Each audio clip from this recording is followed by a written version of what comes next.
Well, good evening, friends. Wow, hold up. Wow. Pansy came back. I don't remember having any red ones. I thought I had blue and, purple and yellow. That's red and black. I don't remember. Wow. It's kind of funny because these were planted in the fall and they look dead, but all of a sudden they've kind of come back to life. And you know, this is what's crazy. Winter's over. It's now springtime. We went through 2020, which was hell. 2021 has been rough. We've lost too many people that we care about. And you start to figure, okay, people are getting their shots. You know, COVID is kind of tamping down. You see some light at the end of the tunnel. And then you hear, oh, wait. The 17-year locust, this is the year. And we think it's going to be pretty bad because they've been in the ground for 17 years and they're horny. They're horny and they're coming out. They're going to be coming out like gangbusters. So just when you think things are getting better, we get a plague of locusts. Great.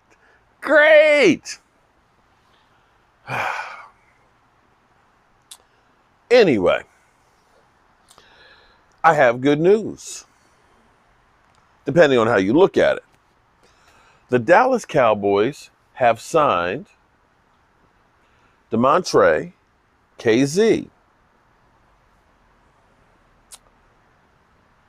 a young guy, 27 years old, very familiar with Dan Quinn because Dan Quinn drafted him. His rookie year, he only started one game, had a few tackles. His second year, woo, Nelly, he had 7 interceptions, like 60 total tackles. I think I'm going to run out of gas because I can tell when it gets low on gas, it gets like a little different fume smell to it. So I think it's getting low. So I better hurry this thing up because I don't think I have another tank under there. But anyway,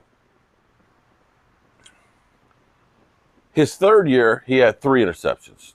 Not as good as 7, but 10 in 2 years. I dare say, I don't think we've had anybody who's had 7 interceptions in 10 years with the Cowboys. I'm trying to think of anybody on the Cowboys since 2010 that had 7 total interceptions. I do remember the one year that Sean Lee had 3 interceptions. I remember the year that Jeff Heath had 2 or 3 and led the team.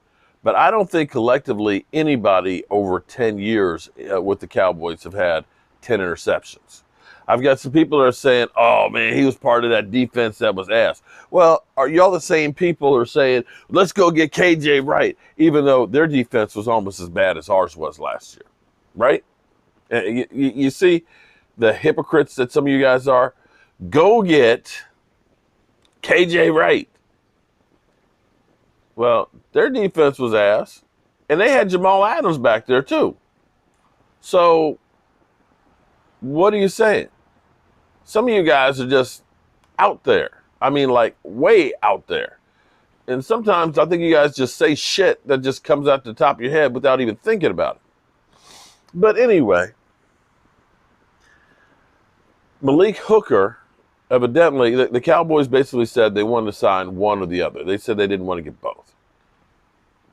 So it makes you wonder if the injury still is not as healed as well as they'd like, and that's why they focused on Damontra.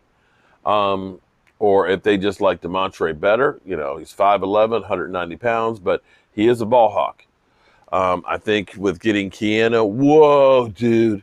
Okay, I'm sorry. I just do the Keanu Reeves every time I say Keanu. Sorry.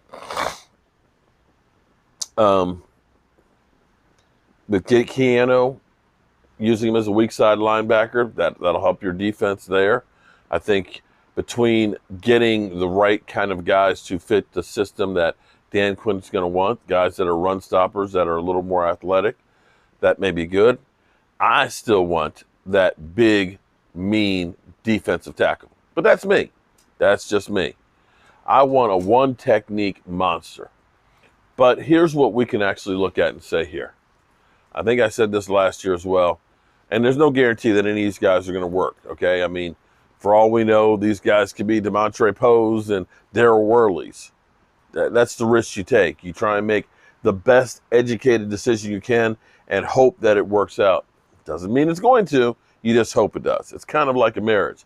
Nobody gets married thinking that it's going to end up in a divorce. You go in and say, this is the one. This is the one I want to work with. But sometimes shit happens and it doesn't work and you end up in divorce. Happens in life, happens on the football field.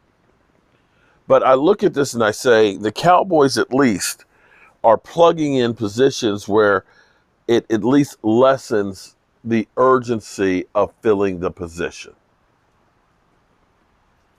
You can look at it now and say, okay, you've got a rotation of defensive players.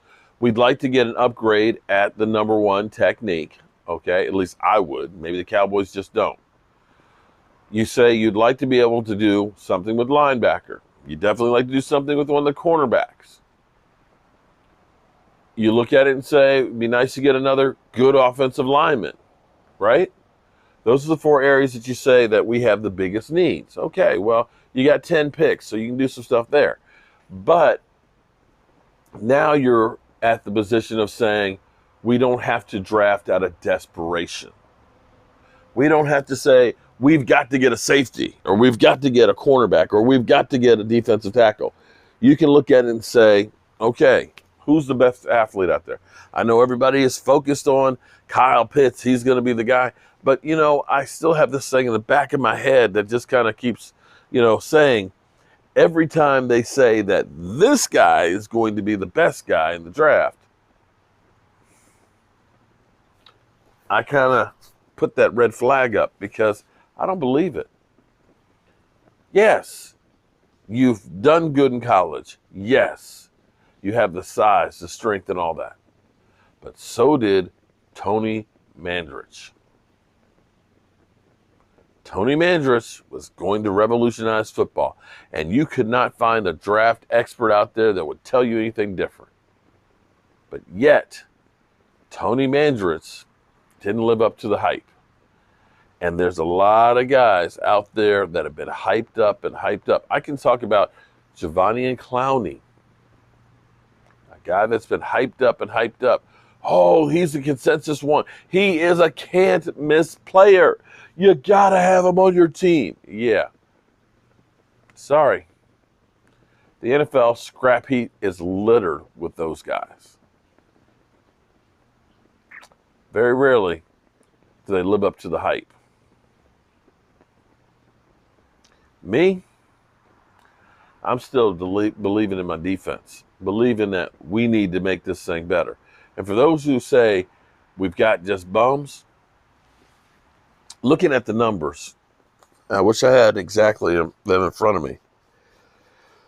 2013, our defense was ass. I think we gave up the most amount of yards in the season. Jason Hatcher went on to the Washington football team. Sean Lee got injured. And DeMarcus Ware went on to Denver. And there's no way, the fire's going out, there's no way that you thought that that defense was going to be any better the next year with no names. Well, hate to tell you, or I'm glad to tell you, that defense turned around and was second in the NFL taking the football away with smoke and mirrors. With that being said, the Fire's saying, we're bored. We're tired. We want to go home. And with that being said, I will see you guys in the morning.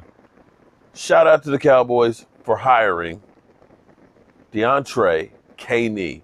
Welcome to the Cowboys.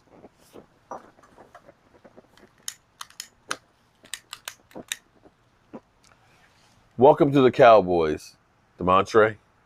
And I hope you have a great career with the Dallas Cowboys, and I'll be rooting for you. Now, Jerry, can you get me my one technique guy? Can you get me my one technique guy, please? All right. Appreciate all you guys. Tomorrow night, live stream, 9 o'clock Eastern, we'll be giving away another one of our Joe Barty trophies. I'm Mark Holmes. Shout out to Howard Floyd because we got another couple of those that'll be given away for other weeks. So, you know, each of my regular live streams, the trophies are going to be flowing. I'll see you soon.